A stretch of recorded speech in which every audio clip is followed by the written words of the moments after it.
partir con esto, o sea, hacer una clase hoy para que podamos tener todos los elementos, digamos, ya, digamos, en la mesa, y ustedes ya entiendan bien, tengamos la materia, podríamos decir, ya eh, conversada, para que podamos empezar a hacer los ejercicios más completos. Ya yo creo que a final de la semana o a principio de la próxima semana. ¿Okay? Entonces, queda pendiente digamos, un módulo de ejercicio por la clase que estoy haciendo ahora. ¿Ya? Entonces, quiralidad. Bueno, la quiralidad es una propiedad que podríamos llamar geométrica, digamos. O sea, es una propiedad que no es una propiedad química, sino que es una propiedad más bien física. ¿Okay? Y la quiralidad aparece cuando un objeto tridimensional tiene una imagen especular, es decir, su imagen espejo, no es superponible, es decir, no es igual a la imagen original. ¿Okay? Entonces, más que imagen, pensemos en objeto.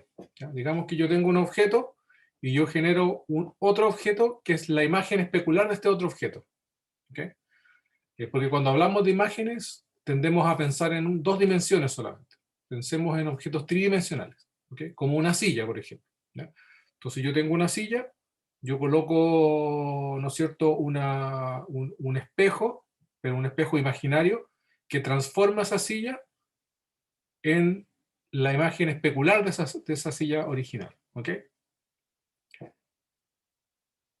Y obtengo dos sillas, la original y la imagen especular. Lo mismo pasa con una mano. Yo tengo una mano y este espejo transforma esa mano en su imagen especular. ¿Qué es lo que obtengo de hacer este ejercicio con una mano? Es que si yo usé la mano izquierda, por ejemplo, como partida, voy a obtener la mano derecha. La mano izquierda y la mano derecha son imágenes especulares una de la otra. ¿Okay? Entonces, no solamente en las dos dimensiones, sino que también en tres dimensiones. ¿Ya? ¿Cómo sé yo ahora si estas dos imágenes o estos dos objetos tridimensionales son o no superponibles? ¿Qué significa eso?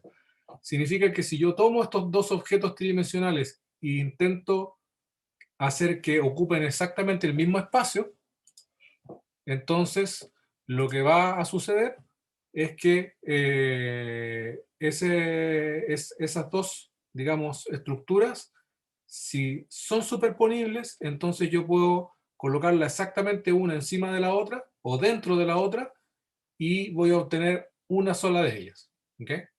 Entonces, por ejemplo, piensen en una esfera, por ejemplo, ¿ya? Una pelota. Yo tengo una pelota perfectamente esférica.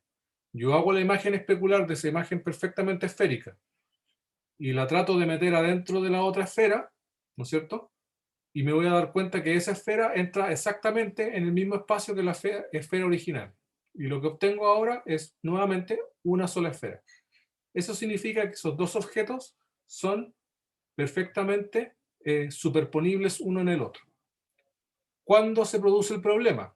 El problema se produce cuando tengo, ¿no es cierto?, un objeto, obtengo su imagen tridimensional, ¿no es cierto? Y ahora su imagen, digamos, especular. Yo ahora tomo esta imagen especular y trato de colocarla adentro de la otra y me doy cuenta de que no hay forma de que esta ocupe exactamente el mismo espacio. ¿Okay? Entonces, el efecto entonces es que en algunos casos esta imagen tridimensional va a ser superponible y en otros casos no lo va a ser. ¿Ya? En el caso de las manos no son superponibles, las imágenes especulares de la mano no son superponibles. ¿Ya?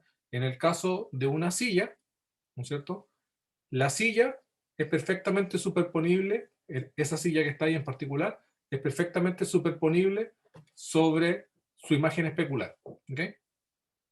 Otra forma de verlo, o digamos una consecuencia de lo mismo, es que dos imágenes especulares de algo que es superponible, que son superponibles una en la otra, son completamente indistinguibles una de la otra.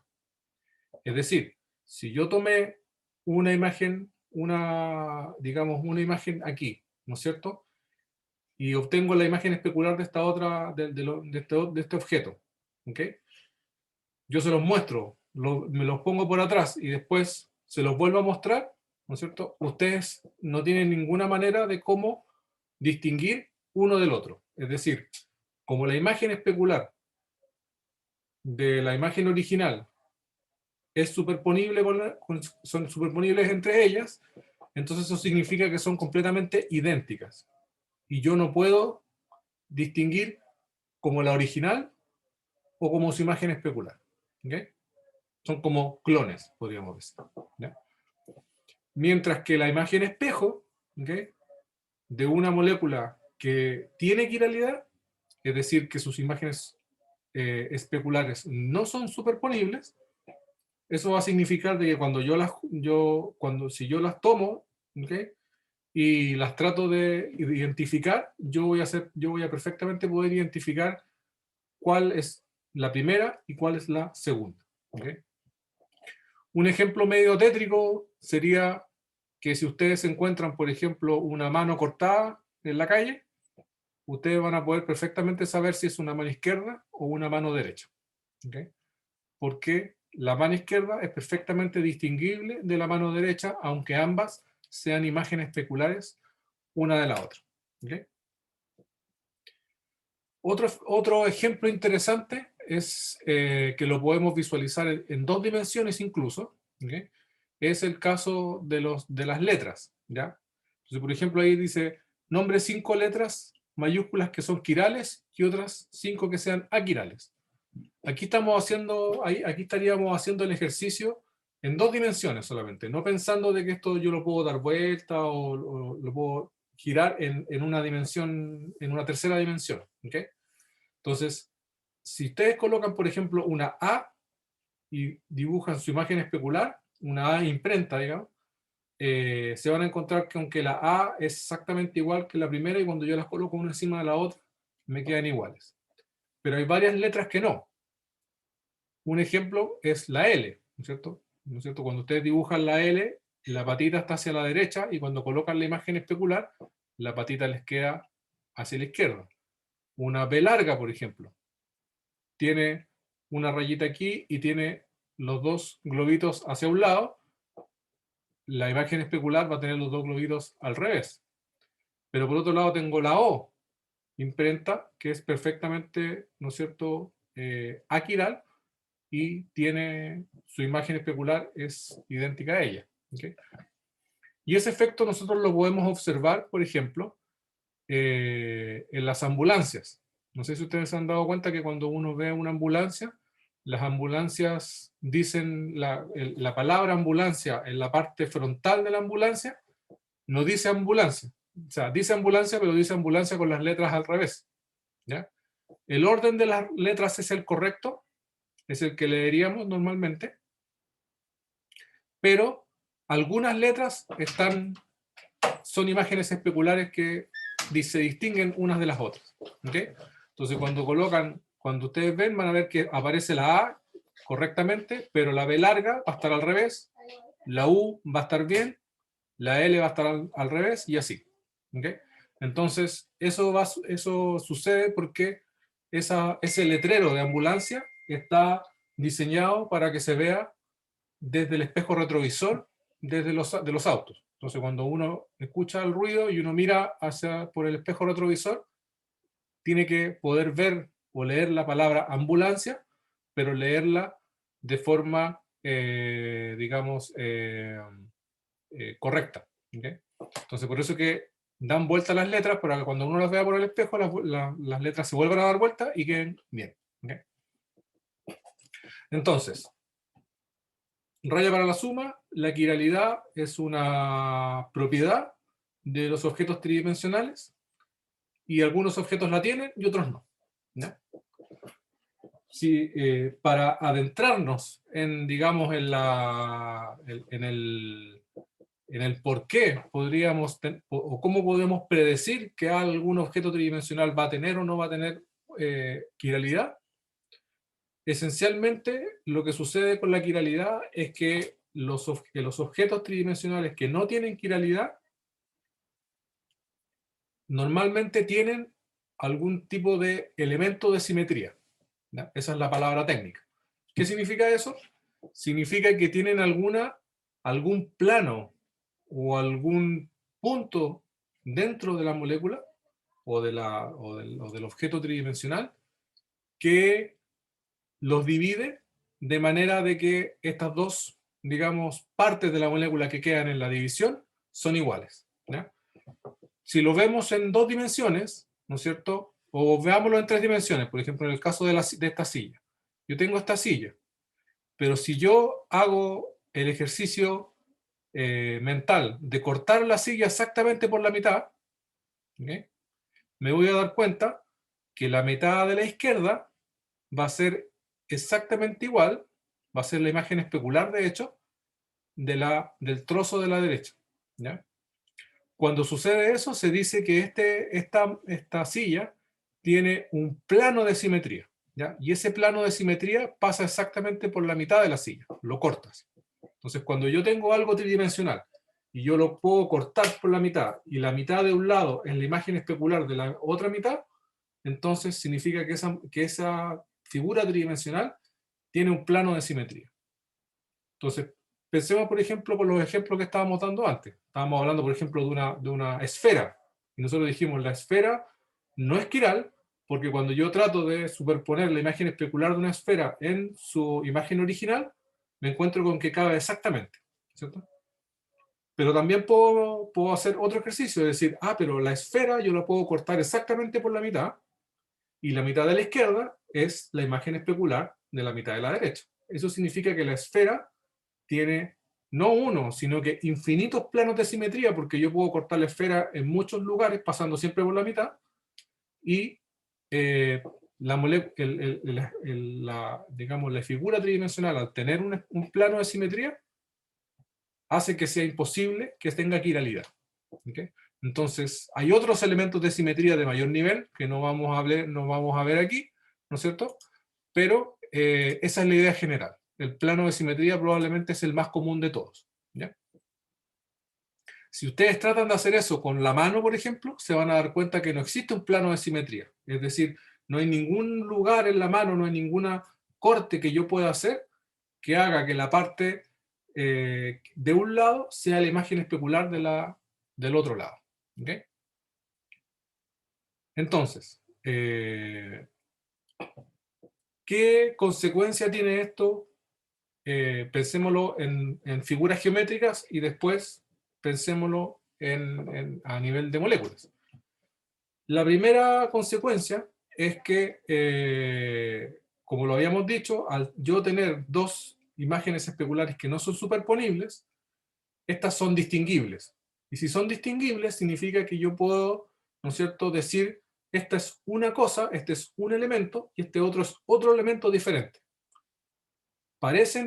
Se parecen mucho, porque son imágenes espejo una de la otra, pero no son lo mismo, ¿no es cierto? Entonces, cuando yo tengo dos esferas, yo puedo decir, estas dos esferas son dos cosas iguales, ¿ok? Y yo las puedo juntar y son lo mismo. Pero cuando yo tengo dos manos, yo puedo digamos, separarlas en dos grupos, las manos derechas y las manos izquierdas. ¿Okay?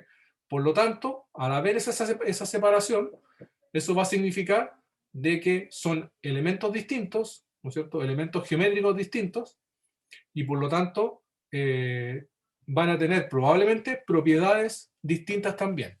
¿Qué propiedades? Eso va a depender obviamente de lo que estemos, digamos, observando y de cómo esto se relaciona con la tridimensionalidad digamos, del objeto. Vamos ahora a moléculas. ¿Qué significa esto en moléculas? Significa que cuando yo tengo una molécula que tiene una imagen especular no superponible, yo voy a poder tener dos formas de esa molécula completamente distintas una de la otra. Vamos a darnos cuenta de que de hecho tienen nombres distintos, podemos nombrarlas, debemos nombrarlas diferentes para poder distinguirlas una de la otra cuando las nombramos.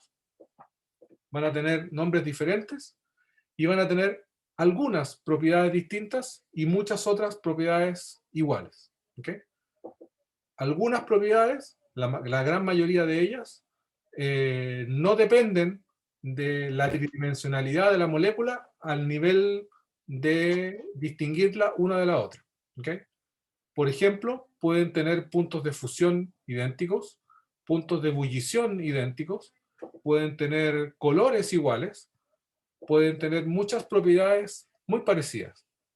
Pero cuando se enfrentan a alguna propiedad en donde su tridimensionalidad sí puede ser distinguida una de la otra, entonces tienen propiedades distintas. ¿Ya?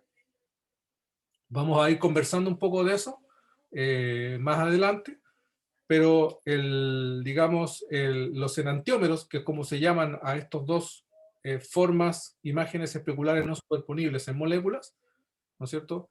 En general tienen propiedades muy parecidas, muchas veces se encuentran formando mezclas una de la otra, una con la otra, y separar esas mezclas es tremendamente complejo, muy difícil de hacer, ¿ya? Y además tienen propiedades biológicas distintas. ¿Okay? Y esas propiedades biológicas pueden ser dramáticamente diferentes y generar grandes problemas cuando utilizamos este tipo de moléculas como fármacos, por ejemplo. ¿Okay? ¿Dudas? ¿No? ¿Todo bien? ¿Todo, profe? Ya. No, profe. No, Ok. profe, todo bien. Vale. Entonces, llevemos esto ahora al área chica. ¿Cómo sabemos? Hablemos de ahora de química orgánica específicamente, y dónde y cómo aparece la quiralidad en las moléculas orgánicas. En el 99% de los casos, la quiralidad en las moléculas orgánicas aparece por la presencia de lo que se conoce como un carbono asimétrico. ¿Okay? También ustedes lo van a encontrar en los libros como carbonos quirales, y algún otro nombre puede ser también, pero en términos generales se conoce como carbonos asimétricos o carbonos quirales. ¿Okay? Yo prefiero decirle carbonos asimétricos porque la quiralidad es más bien una propiedad de la molécula en su conjunto, más que una propiedad del carbono en particular. ¿Okay? Entonces, ¿cómo son estos carbonos asimétricos? Bueno, los carbonos asimétricos se caracterizan por tener 4 sustituyentes distintos. ¿Okay? Ahora, ese carbono asimétrico, primero que nada, tiene que ser un carbono tetraédrico. ¿Okay? Es decir, tenemos que enfrentarnos a una estructura tetraédrica, y esa estructura tetraédrica, que tiene 4 lugares tridimensionales, ¿no es cierto? Cada uno de esos 4 lugares tridimensionales tiene que ser distinto uno del otro. Puede ser un pelín diferente, pero con ese pelín convierte a la molécula en una molécula quiral. ¿Okay? Van a haber excepciones, las vamos a conversar, vamos a ver por qué se pueden producir estas excepciones, etc. Pero en términos generales, una molécula que tiene un carbono asimétrico es una molécula quiral. ¿Okay? Entonces, ¿qué es lo que tengo que hacer? ¿Cómo identifico yo un carbono quiral? Simplemente, primero tiene que ser un carbono sp3. Es decir, ningún carbono que no sea sp3 puede ser quiral. ¿Por qué? Piensen en la geometría. Los átomos con hibridaciones distintas de sp3, es decir, sp2 y sp, tienen geometrías planas, trigonales y lineales, ¿no es cierto? En el caso del sp. En el sp2, una estructura plana trigonal, al ser plana, tiene necesariamente un plano de simetría que pasa por el plano natural de la estructura del carbono sp2. ¿Okay? Por lo tanto, un carbono que tiene una hibridación sp2 es inherentemente no quiral. ¿Okay? Y por lo tanto no puede dar paso a quiralidad hacia la molécula. ¿Significa esto que una molécula puede tener un carbono sp2 y ser quiral? Por supuesto que sí. pero la quiralidad no va a producirse por la presencia de ese carbono sp2. No se origina en ese carbono sp2. Se puede originar en otra parte de la molécula. ¿Okay? Y eso obviamente termina en que la molécula en su conjunto sea quiral. Pero el origen de la quiralidad no puede aparecer de un carbono sp2. Y menos de un carbono sp que tiene geometría lineal, porque ahí también nuevamente tengo infinitos planos de simetría que pasan por cualquier lugar por donde esté la línea. ¿Okay? Por lo tanto, imposible que tenga quiralidad, que aparezca la quiralidad a partir de un carbono sp. ¿Okay? Entonces, carbono sp3, 4 sustituyentes distintos. Entonces, si nosotros miramos una molécula como el 4-octanol, por ejemplo, yo voy a encontrar 1, 2, 3, 4, 5, 6, 7, 8 moléculas, perdón, 8 átomos de carbono con hibridación sp3. ¿No es cierto? Ya sabemos cómo reconocer un átomo de carbono con hibridación sp3, ¿no es cierto? No tiene enlaces dobles ni triples. Entonces, este carbono, ¿no es cierto?, que está aquí, tiene una diferencia con el resto. ¿Por qué? Porque, por ejemplo, este carbono tiene 3 hidrógenos. Recuerden que para que sea asimétrico, todos los grupos tienen que ser distintos. Entonces, todos los CH3 mueren. Todos los CH2 mueren. ¿Ya? Tiene que ser un grupo que tenga, un carbono que tenga 4 grupos distintos. Entonces, si yo miro, yo descarto todo esto, y lo único que me queda es esto. Y aquí reviso. Tengo un hidrógeno, tengo un OH, tengo esta cadena que está aquí, y tengo esta cadena que está acá. El hidrógeno y el OH son distintos entre sí, y obviamente son distintos de las cadenas. Lo único que me queda por averiguar es si las cadenas son iguales o diferentes. Se parecen, pero no son iguales. Una tiene 3 átomos de carbono y la otra tiene 4. Eso es suficiente para que ese carbono sea asimétrico y le confiera quiralidad a la molécula en su conjunto. El 4-octanol es una molécula quiral y por lo tanto puede existir como 2 enantiómeros distintos. ¿Okay? El 2-bromobutano, CH3, ¿no es cierto? No puede ser. CH2 tampoco. CH3 tampoco. Carbono. Este carbono tiene un hidrógeno, un bromo, un metilo y un etilo. 4 grupos distintos. Nuevamente, carbono asimétrico, molécula quiral, 2 enantiómeros distintos. Aquí tengo CH3, CH3, CH2, CH2, CH2, CH3. Nada de eso puede dar paso a quiralidad. Este carbono no es un CH2 ni un CH3, pero sí tiene 2 grupos iguales. Este CH3 de aquí y este CH3 de acá. Mucho ojo, que aparezcan distintos en el dibujo no significa que esos 2 CH3 sean distintos. Son distintos porque el dibujo tiene que hacerlos diferentes. Van a tener orientaciones distintas. Pero inherentemente ese carbono tiene 2 CH3 que yo no puedo distinguir uno del otro. ¿Okay? Esos 2 grupos son iguales y por lo tanto ese carbono no puede tener quiralidad. Vamos a mirar después por qué la presencia de 2 grupos iguales hace que un carbono no pueda tener quiralidad. Y por lo tanto lo único que nos queda es este carbono de acá, que tiene un hidrógeno, un CH3, un CH2CH3, un etilo, y este grupo 2-metil propilo. ¿Ok?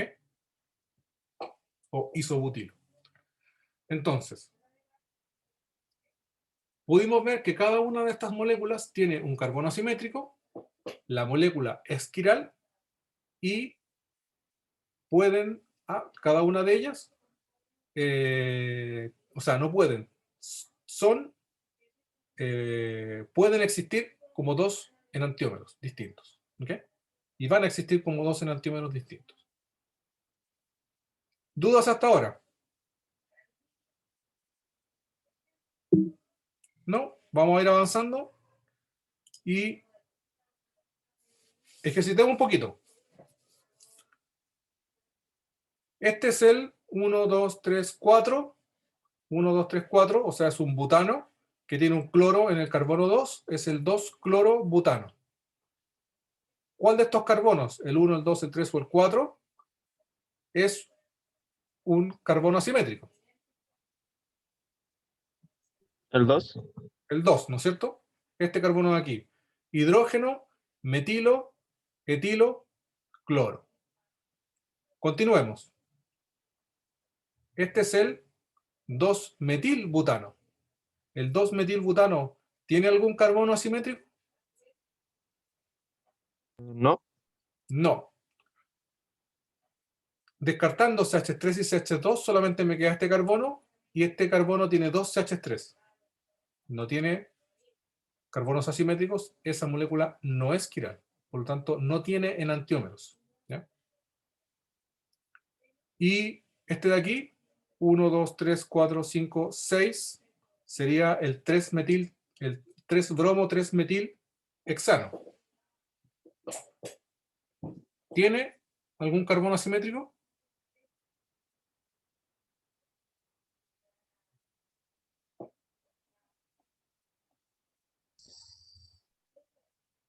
Sí, el 3. El 3. Tengo un carbono que tiene bromo, metilo, etilo, CH2, CH3, propilo, CH2, CH2, CH3. D, el etanol.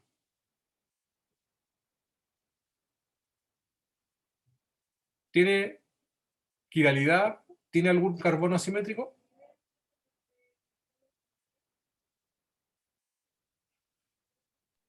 No, No. E, ¿tiene quiralidad o algún carbono asimétrico? No, no tiene quiralidad. Tampoco tiene, ¿no es cierto? ¿Y el F?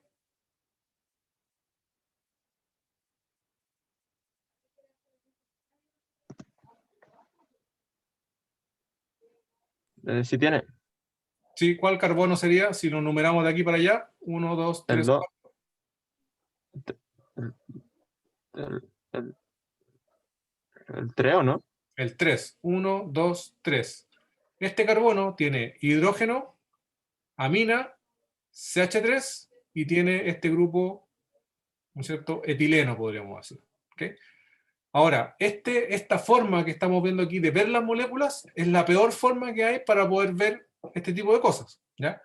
Entonces, acostúmbrense a utilizar una forma más adecuada. Por ejemplo, esta molécula tiene 1, 2, 3, 4 carbonos. 1, 2, 3, 4 carbonos. Hay un doble enlace entre el carbono 1 y el 2. En el carbono 3 hay un NH2. Y ahí tengo la molécula.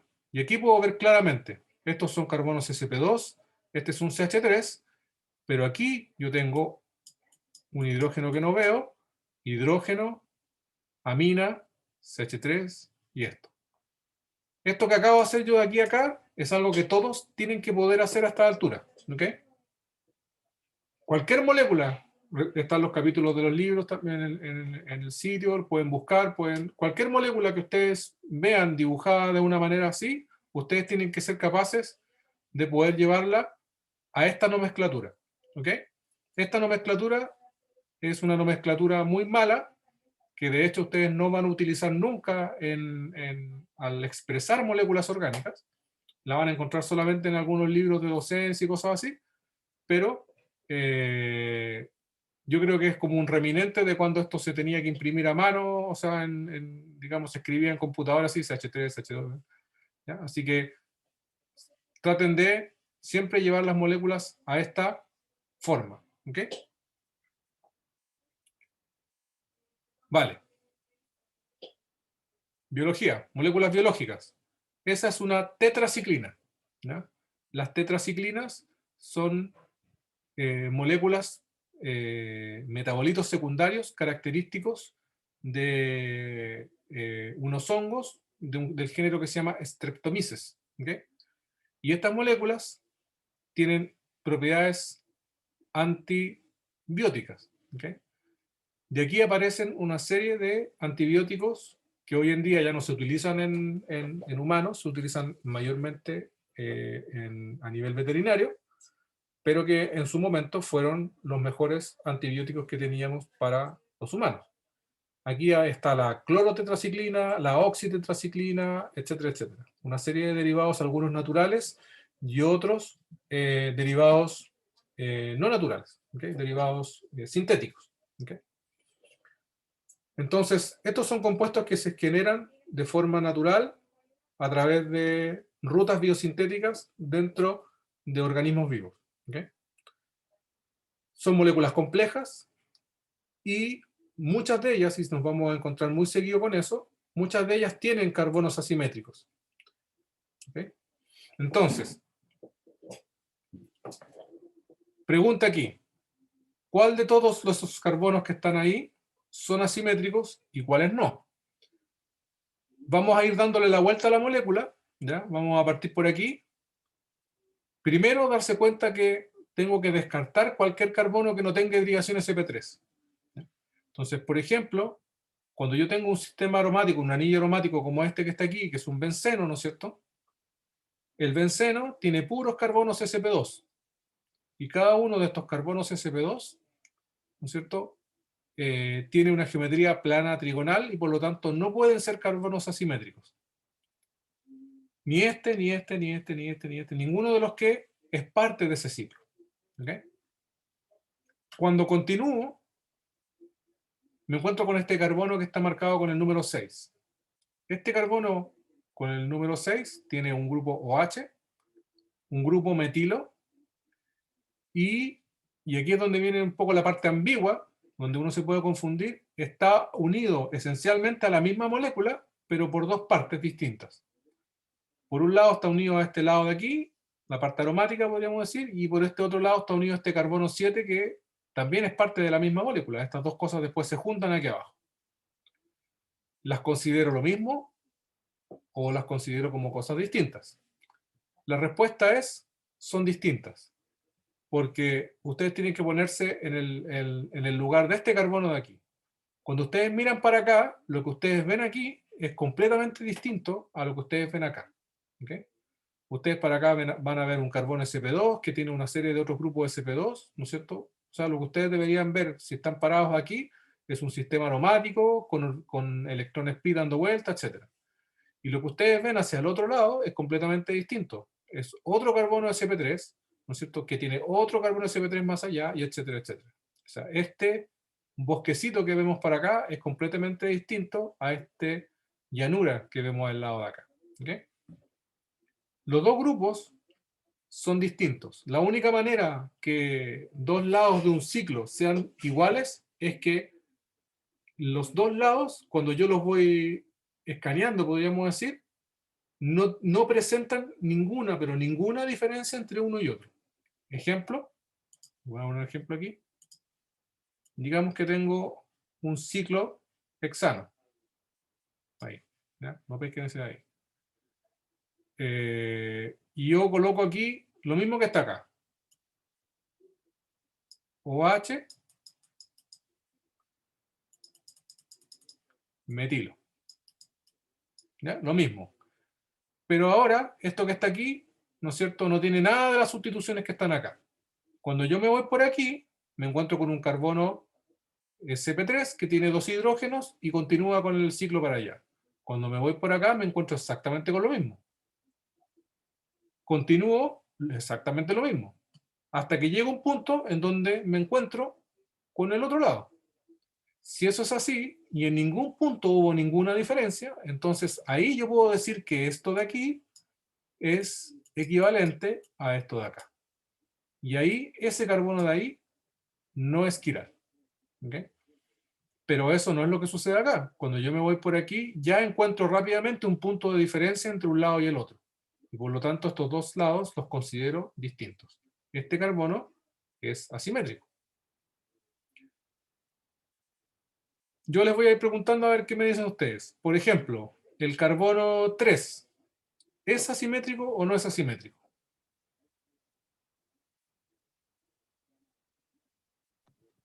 Sí, debería serlo.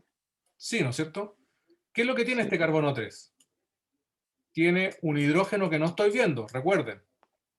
Siempre, cuando un carbono sp3 tiene menos de 4 patas, es porque las otras patas no están mostrando sus enlaces a hidrógeno. Entonces, yo tengo un hidrógeno aquí, como esto está en el plano y esto está para atrás, el hidrógeno necesariamente está hacia adelante. ¿Okay? Entonces, tengo carbono con el nitrógeno hacia atrás, el hidrógeno aquí, y tengo estos dos enlaces.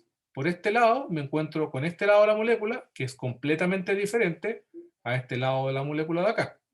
Por lo tanto, carbono 3 sí es quiral. Entonces, vamos viendo otros casos. Por ejemplo, ¿qué pasa con este carbono de aquí? ¿Tiene quiralidad?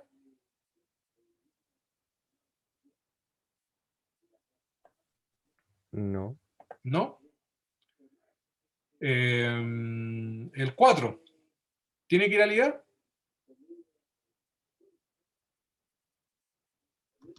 Sí. Sí.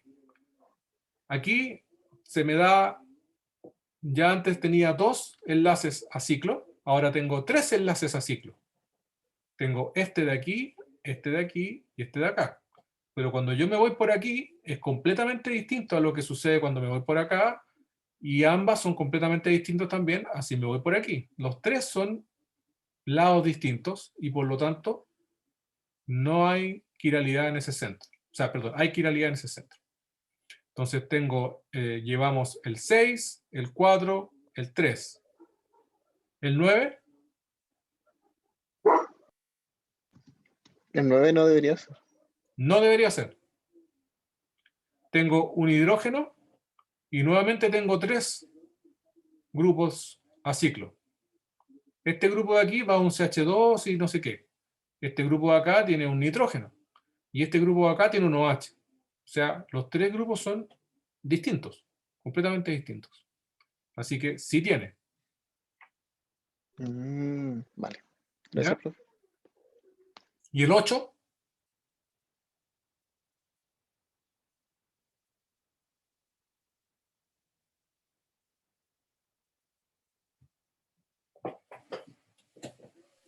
No, No, ¿no es cierto? ¿Por qué? por los hidrógenos. Por los hidrógenos, exactamente. Aquí hay un hidrógeno, uno para atrás y uno para adelante, ¿no es cierto? Que están en ese carbono. Muy bien. Esta molécula en total entonces tiene 1, 2, 3, 4, 5 centros asimétricos. Solo para que la piensen. Cuando tengo una molécula, ¿no es cierto?, que es quiral, o sea, tengo una molécula, tengo un centro asimétrico, ¿no es cierto? Ese centro asimétrico me permite a mí tener 2 formas de ese mismo grupo, o sea, 2 formas de esa molécula. Por ejemplo, digamos que yo tengo una molécula simple ya, esa que está ahí. ¿Ya? Tengo hidrógeno para atrás, o OH para adelante. ¿Ok? Ya. Esa molécula tiene un solo centro asimétrico. ¿Ya? Este centro asimétrico, ¿no es cierto?, va a tener 2 formas. La que tiene y la imagen especular. ¿Ok? Del lugar. ¿Ok? Eso significa que para ese centro yo puedo dibujar 2 formas distintas. Puedo dibujar esa forma y puedo dibujar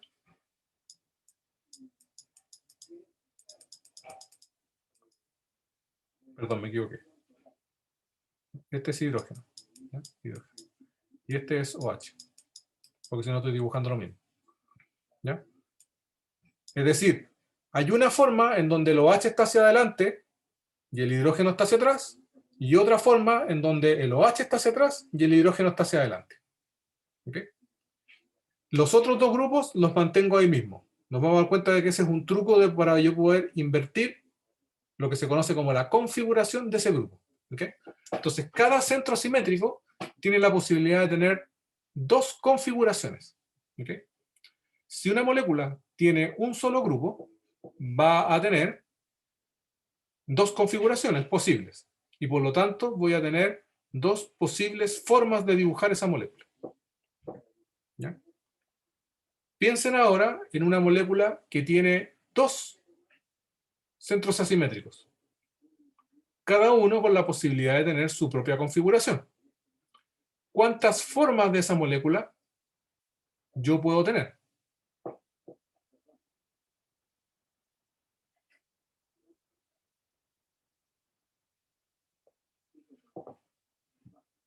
¿Alguna idea?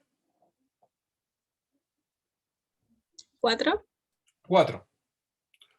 Digamos, por ejemplo, que yo le coloco a la primera, a la primera le digo que puede ser configuración AB, ¿no es cierto?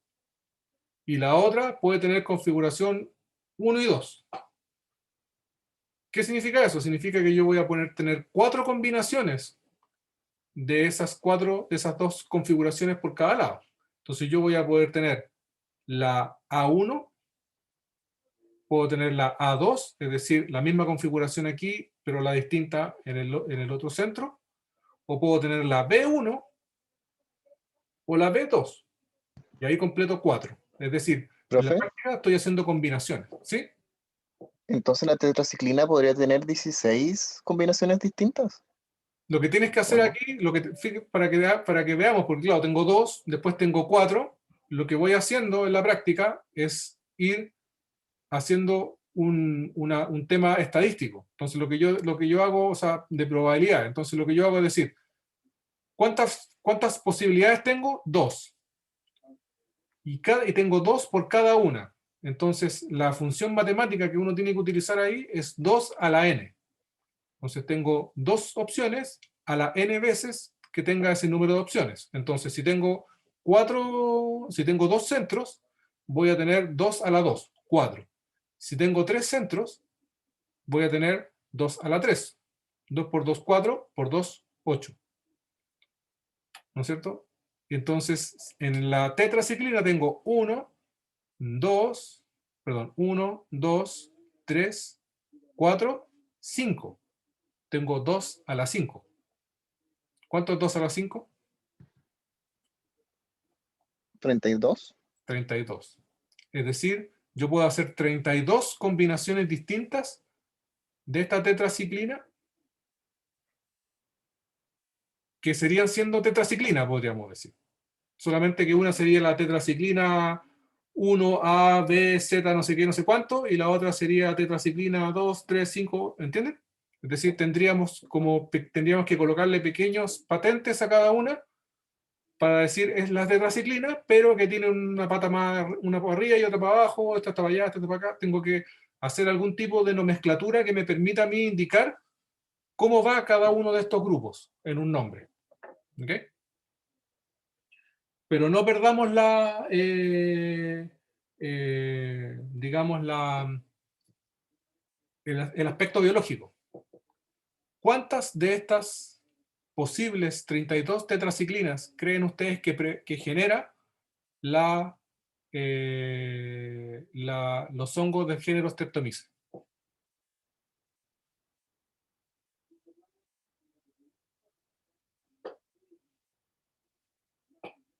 Una, esa que está ahí.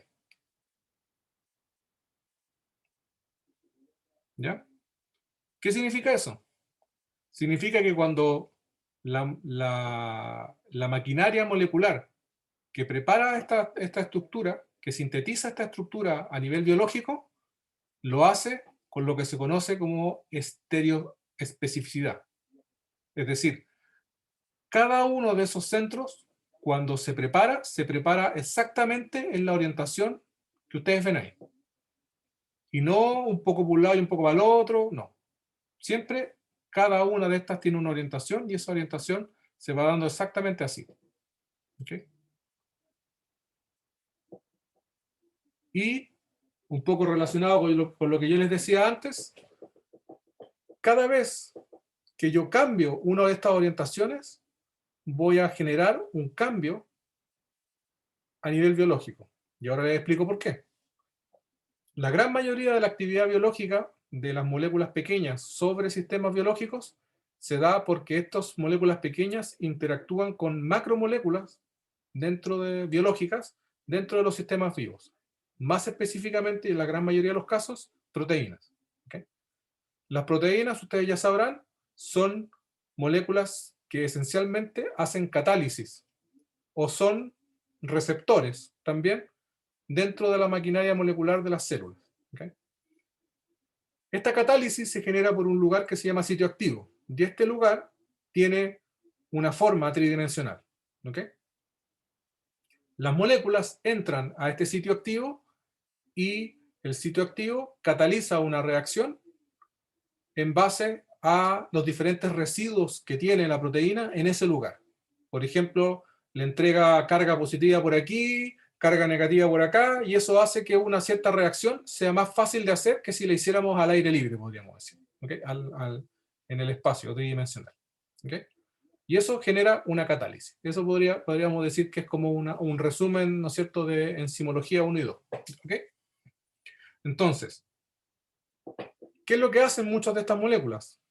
Estas moléculas normalmente se meten en el sitio activo que estaba hecho para seguir una cadena de reacciones que estaba dentro de una célula con alguna función. ¿Okay? Entonces viene una molécula, ¿no es cierto? Normalmente dentro de la maquinaria, esta molécula, este sustrato, entra a la proteína cataliza su reacción, y esa molécula sale de la proteína, y después viene otra proteína, y la modifica, y la modifica, y la modifica, hasta que llegamos a obtener la molécula que en ese momento la célula estaba haciendo, estaba preparando, estaba biosintetizando. ¿Okay? Pero, ¿qué pasa cuando llega otra molécula, que no es la molécula que supuestamente tiene que entrar, y se mete en ese sitio activo? Lo que va a suceder es que esa enzima en particular no va a poder ejercer su función catalítica, y se va a romper el proceso de biosíntesis. ¿Okay? Entonces, ¿qué pasa, por ejemplo, si la biosíntesis que estaba sucediendo en la célula, por ejemplo, era para generar un compuesto como una prostaglandina que regula efectos biológicos como la fiebre, el dolor y otros más? Lo que va a suceder es que, como no se puede preparar esa prostaglandina en ese momento, el cuerpo va a dejar de sentir dolor, va a dejar de producir inflamación en un cierto lugar, por ejemplo, va a dejar de sentir fiebre, por ejemplo. Eso es lo que hacen las moléculas antipiréticas, ¿okay? O los antipiréticos en general, como se les dice. ¿Ya? Entonces, ¿y por qué sucede eso? Porque cuando ustedes toman ibuprofeno, por ejemplo, o ácido acetil salicílico, aspirina, ustedes hacen que una de esas moléculas entre en el sitio activo de una proteína que se llama COX-2, ¿ya? ¿Ya? Que es una ciclooxigenasa. Y esa ciclooxigenasa es parte de la biosíntesis de una serie de prostaglandinas que son responsables de ese proceso de inflamación, dolor, etc. ¿Okay? Y ahí aparecen los famosos antiinflamatorios no esteroidales, o AINES. ¿Okay? Entonces, ese es el efecto biológico. Entonces, yo tomo aspirina o tomo ibuprofeno, y el efecto biológico es que si yo tengo fiebre, baja la fiebre, si tengo dolor, baja el dolor, etc. ¿Okay? Ahora, las prostaglandinas hacen muchas cosas, y muchas de ellas comparten rutas biosintéticas. Por lo tanto, hay algunos efectos no deseados que también se producen. Por ejemplo, es muy común una disminución de la capacidad de coagular cuando se está con un tratamiento de antiinflamatorios no esteroidales. ¿Ya? Por eso que cuando uno lo van a operar, no puede tomarse por ningún motivo un ibuprofeno o algo así previo a la operación, porque después te van a abrir, vas a empezar a sangrar y no van a tener cómo parar tu sangramiento. Pero por otro lado, si te tomas cantidades pequeñitas de aspirina, ¿ya?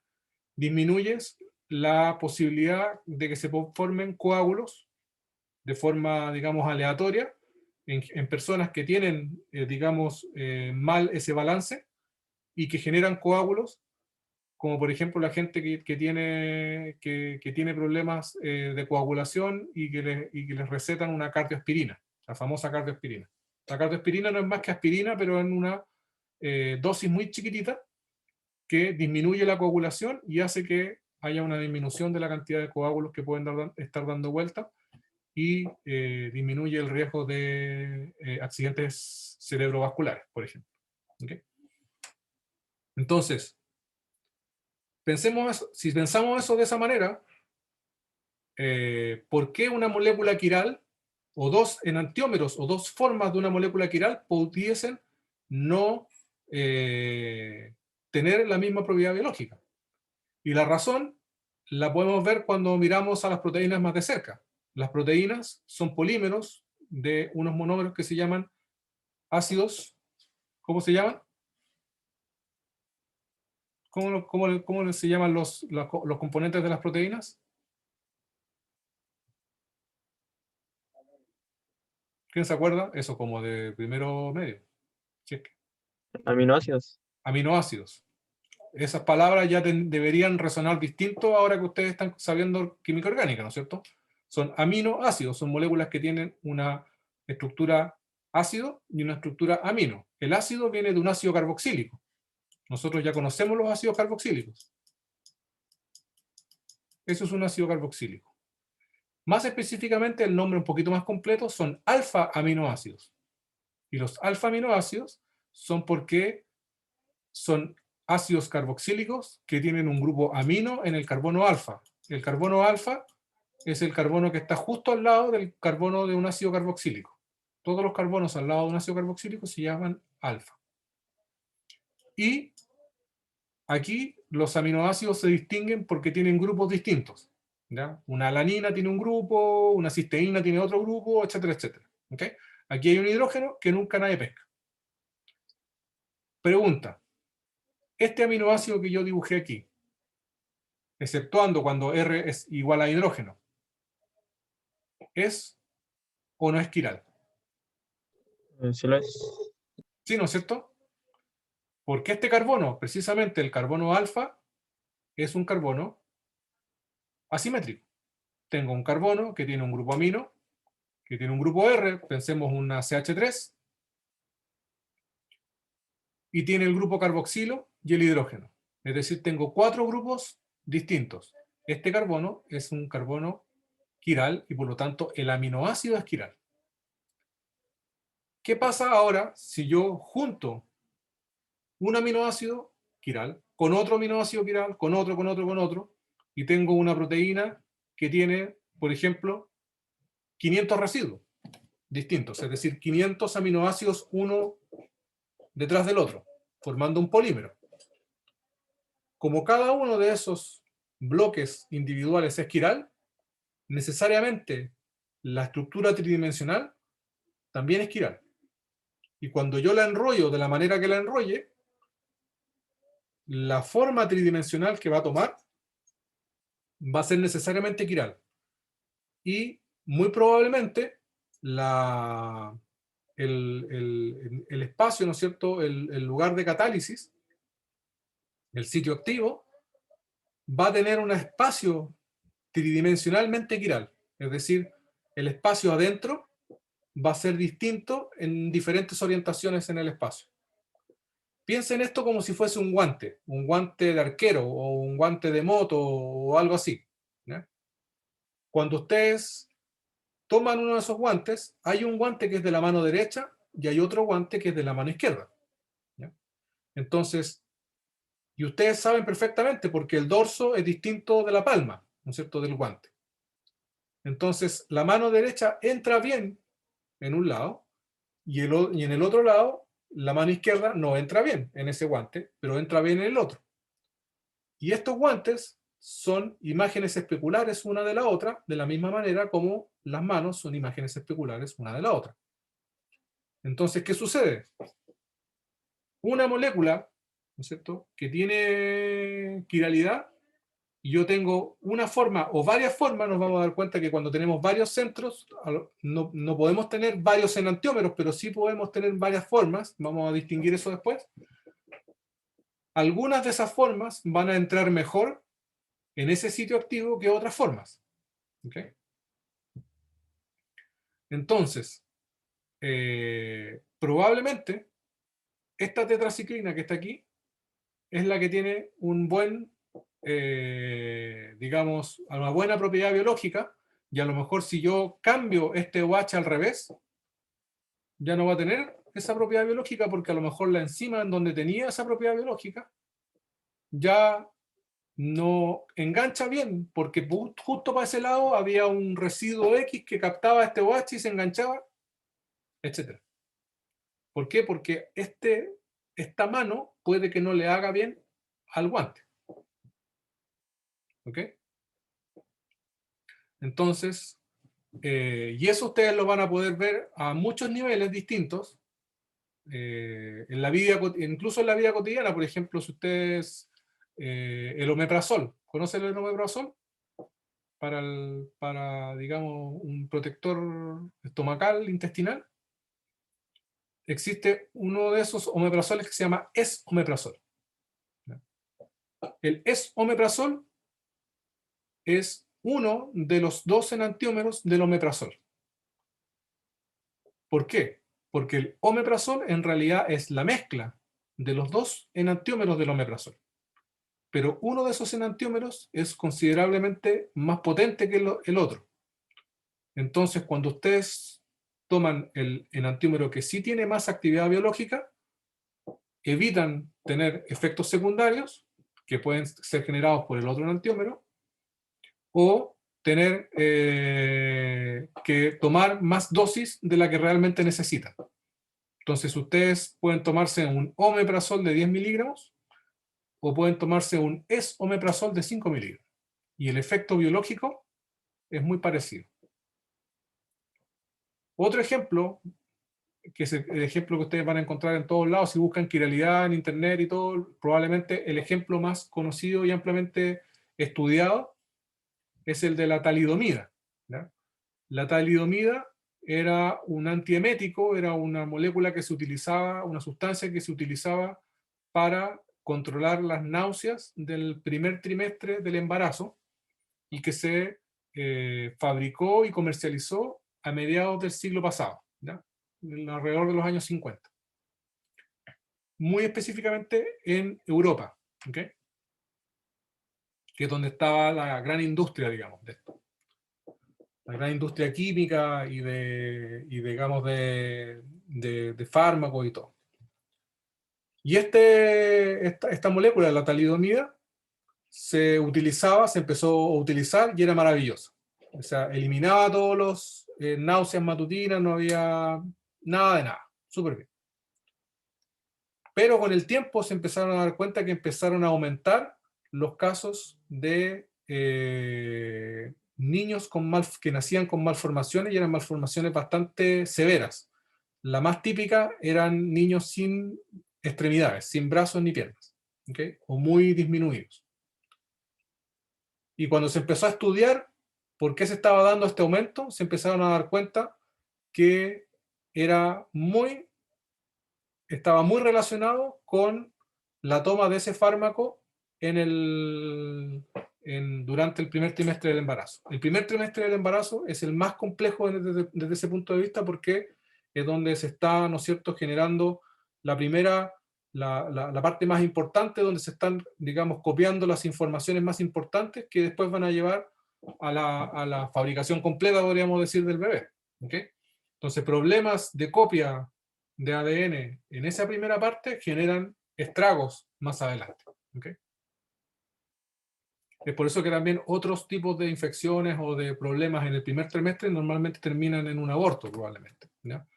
Como el caso del sarampión y otro tipo de enfermedades, ¿no es cierto?, que también son muy peligrosas para las embarazadas en esa primera etapa. También en esa etapa es muy importante el tema del tabaco, el tema del alcohol, etcétera, de los estimulantes en general, pueden tener un efecto mucho más pronunciado en esa etapa del embarazo. ¿Okay?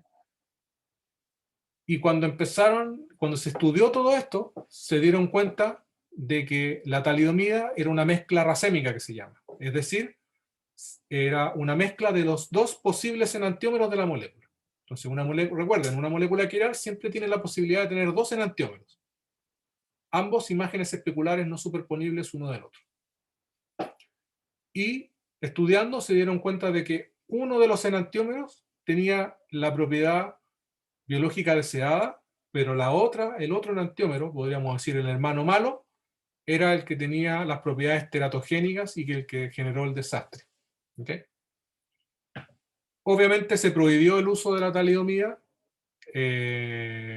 Una cosa interesante es que la talidomida tiene un efecto importante anti-lepra.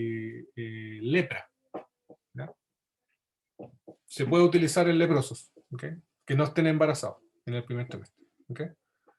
Y a Estados Unidos no alcanzó a llegar. Y no alcanzó a llegar porque primero había un desfase importante de tecnología, es decir, lo que se estaba haciendo en Europa en ese momento, en Estados Unidos todavía iba llegando como de atrasito, podríamos decir. Y la FDA de la época estaba en pañales. Es decir, era recién una agencia que se estaba recién creando en Estados Unidos para el control de fármacos y todas esas cosas. ¿Ya? Y una farmacéutica de Estados Unidos paró esto antes de que se descubriera esto. Es porque ella había hecho un doctorado relacionado con este tipo de sustancias y con la parte de la maternidad y se había dado cuenta de que habían serios, digamos, o podía tener serios problemas. Y ella pidió que se hiciera, que les dieran más datos de los que en ese momento se habían hecho. O sea, ella pidió lo que hoy en día es mandatorio en todas las, digamos, desarrollo de fármacos a cualquier escala. ¿Okay? Que era tener estudios de qué era lo que podía suceder, estudios in vitro, estudios en animales, etcétera, etcétera. Y ella empezó a pedir datos de eso. La industria farmacéutica de la época, que era una industria muy grande, le dijo, ¿y por qué piden esas cosas? Llevamos no sé cuántos años aquí en Europa con la molécula y ustedes nos vienen a agarrar para el deseo, qué sé yo. La chica estaba recién contratada, era así casi junior, pero ella dijo no, no, no, no, no, y en ese desfase que fue como de un año, explotó el tema en Europa y no se alcanzó a aprobar en Estados Unidos. Si se hubiese aprobado en Estados Unidos, el efecto hubiese sido mucho más pronunciado y esa señora, que era canadiense al final, digamos, salvó cientos de miles de vidas probablemente. ¿Okay? Así que una sola persona logró eso. ¿Ya?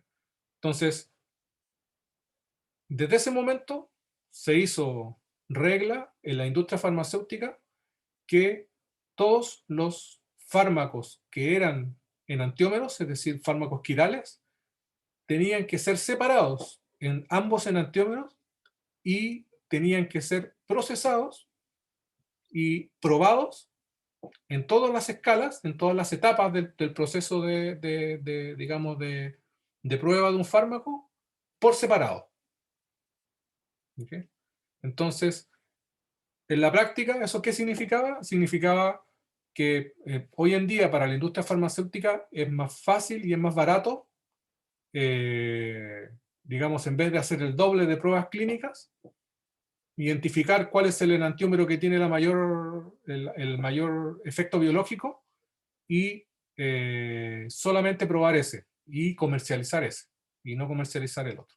Aunque entiendo que igual, de todas maneras, tienen que hacer la otra prueba. ¿Okay? Lo terrible de la talidomía es que lamentablemente no era posible, incluso si se hubiese sabido y se hubiese querido separar, no hubiese sido posible evitar el efecto teratogénico, porque después se descubrió también de que ambos compuestos se racemizaban a nivel biológico. ¿Ya? ¿Qué significa racemizar? Significa que cuando yo puedo convertir un enantiómero en el otro. La racemización se produce a nivel químico, es decir, hay una reacción química que permite que un grupo que estaba en una orientación pueda darse la vuelta y colocarse en la otra. No es un movimiento tridimensional, no es un cambio simplemente digamos, de orientación o de ángulo, sino que es físicamente, digamos, quitar un grupo, permitir que el otro se dé la vuelta y meter el grupo por el lado contrario. ¿Okay? Eso puede suceder a nivel biológico por las enzimas que están involucradas en el cuerpo. Alguna puede confundir esa molécula por otro sustrato y hacer ese efecto, y esa racemización convertir in vivo el compuesto en el otro enantiomer. Y ese era el caso también de la talidomida. Se descubrió que podía suceder eso, entonces ni siquiera era factible su uso seguro si se aislaba el enantiómero correcto y se comercializaba ese enantiómero correcto. Porque existía la posibilidad de que una parte de ese compuesto se convirtiera en la otra y igual se generaran los efectos teratogénicos. ¿Okay? Les explico todo esto porque es importante que no perdamos la perspectiva de lo que estamos viendo. Aquí estamos viendo una cosa súper específica de la química orgánica, súper técnica, podríamos decir, pero que tiene un alcance, digamos, de biológico tremendamente importante. Entonces, tenemos que no salir de donde estamos, digamos, en ese sentido. ¿Okay? ¿Dudas?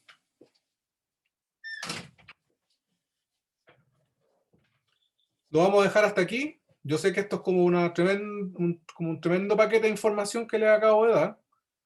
Y la idea es que ya mañana podamos empezar a ver esto ya con un poquito más de soltura sobre los ejercicios, sobre moléculas, digamos. Empecemos a trabajar más la parte de la química orgánica, pero siempre recordando por qué estamos viendo esto. Ya no estamos viendo esto porque es lo que aparece en el capítulo 5 del libro tanto, no. Lo estamos viendo porque es súper relevante para la química de sistemas biológicos, es súper relevante para saber cómo funcionan las moléculas biológicas, y es súper relevante, ¿no es cierto?, para su trabajo profesional, ¿okay? Para el entendimiento de las etapas que vienen para adelante. Eso, Profe, dígame, nada, me pareció súper interesante la clase, pero le quería hacer una consulta dígame. sobre la prueba. ¿La prueba en qué fecha va a ser? Está en el sistema, po. La va a ser para el 26, entonces, el lunes, ¿o no? ¿Sería para cuándo, dice? ¿El 26? ¿Pero de abril? No Le sé. dice Sí. para la semana del 26, profe, no está específico por eso. Ah, ya. Déjenme mirar. No, yo creo que va a ir dependiendo de cómo vamos, Ya. pero mañana se lo veo bien. No, en todo caso, nunca yo les voy a hacer una prueba así si es que no hemos podido ejercitar y todo el tema. ¿Okay? Yo creo que vamos súper bien, no vamos ni demasiado lento ni demasiado rápido, pero por lo menos yo esperaría tener una semana de ejercicio, o sea, por lo menos unos 2 o 3 clases de ejercicio en donde podamos ver bien la parte más mecánica de lo que estamos haciendo, porque hay una parte conceptual, que es la que hemos estado trabajando harto, pero también hay una parte más de hacer, y esa parte de hacer también es importante porque también es la forma en la que los evalúa al final de cuentas. ¿Okay? Por lo tanto, es súper relevante que sepan hacer los ejercicios, que sepan aplicar los conceptos que estamos utilizando a un sistema químico-orgánico. Entonces, no es para nada la idea así como chantarle así una prueba con moléculas así para todos lados y que no hayamos tenido ese feeling de movernos. Así que las fechas, piénsenlas un poco como más tentativas, y nosotros normalmente terminamos acordando una fecha que nosotros sintamos que está más dentro de que estemos todos seguros de que estamos bien, digamos, para hacerlo. ¿Ok? Así que no, por ese lado no se preocupen. ¿Ya? Vale, profe. ¿Ya? Gracias. Bueno, ya chicos, entonces, si está todo bien, nos juntamos mañana para continuar con esto y a ver si lo podemos ya ir terminando. Yo creo que mañana ya deberíamos terminarlo. ¿Ya? Vale, profe, que esté bien. Chicos, Ya, profe. nos vemos. Que Chao, estén bien. profe. profe. Chao, que esté Chao, chao, bien. profe.